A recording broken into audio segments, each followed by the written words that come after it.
Fearless Nadia, the Australian stuntwoman who captivated Indians.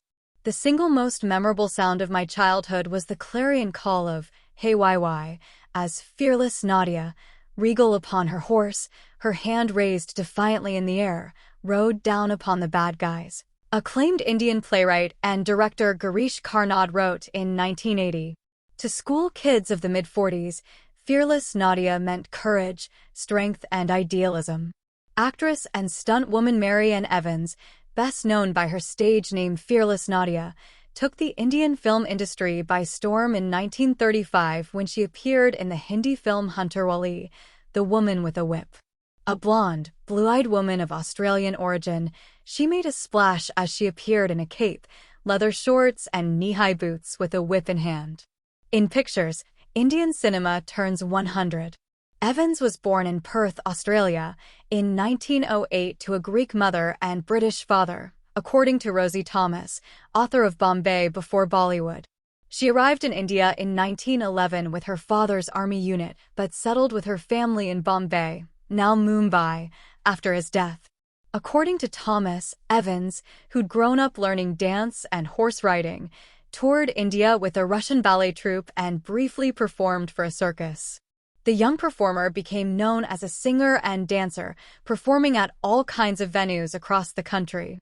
She was working in theater and circus in the early 1930s when she was discovered by prominent Bollywood movie director J.B.H. Wadia. Wadia initially cast her in small roles in films produced by his studio Wadia Movietone, which he ran with his brother Homi.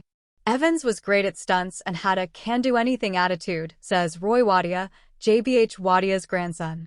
So the Wadia brothers cast her in her first lead role in Hunter Wali, in which she played an avenging princess who turns into a masked vigilante as she seeks revenge for her father's death at the hands of an evil court official. 10 things about Bollywood. But while they were thrilled with their new star, others were not quite as ready to embrace their vision. The financiers of the film were quite horrified that these Parsi brothers would star a blonde, blue-eyed, white woman in a film where she was wearing hot pants and leather vests and carrying a whip and basically beating up all these bad guys in the film, Roy Wadia says. So they pulled out and the Wadia brothers released the film themselves. The 1935 film was a huge hit, running houseful in theaters for weeks, and Evans went on to become the top box office female star of the 1930s and 1940s, according to Thomas. The film's success also transformed Wadia Movietone into a studio known for films with fantastic stunts and theatrics. Evans' famous yell, "Hey YY," in Hunter Wali became a catchphrase. The roles she played and the screenplays that my grandfather created for her were about emancipation, about the freedom struggle, about literacy, about anti-corruption. All themes that were particularly relevant at that time of huge social change and turmoil of the Indian independence movement, says Roy Wadia. Although strict British censorship forbade overt references to the freedom movement, filmmakers of the 1930s and 1940s would slip casual references to Congress, party, songs, and symbols into the soundtrack or screen, Thomas writes.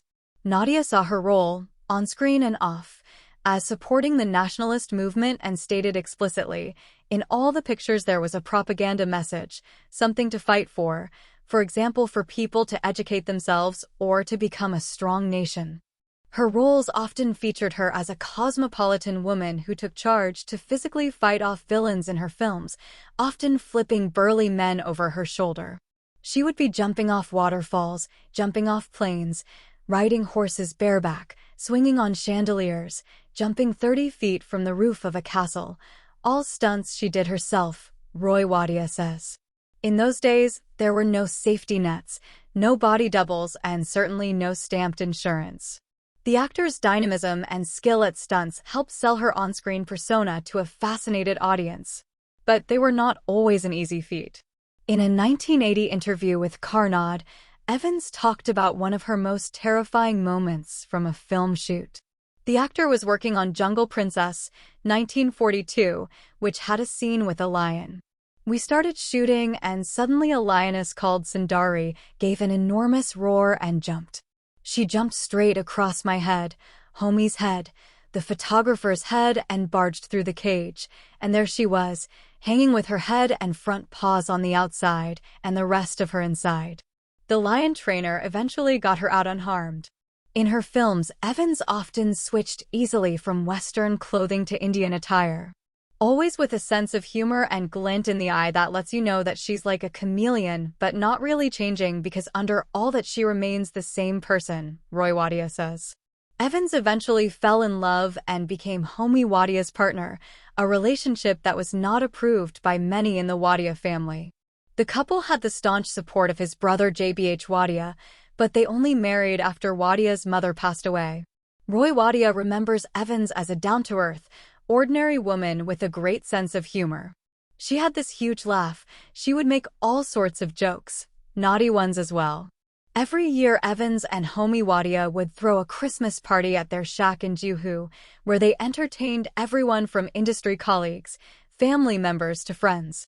Homi would dress up as Santa Claus and make his appearance in all sorts of dramatic ways. And Mary was his partner in crime there, Roy Wadia recalls. The couple did not have children, but Homi Wadia adopted Evans's son from a previous marriage. Evans died in 1996, soon after her 88th birthday. She was perhaps the first foreigner to attain cult status in Bollywood.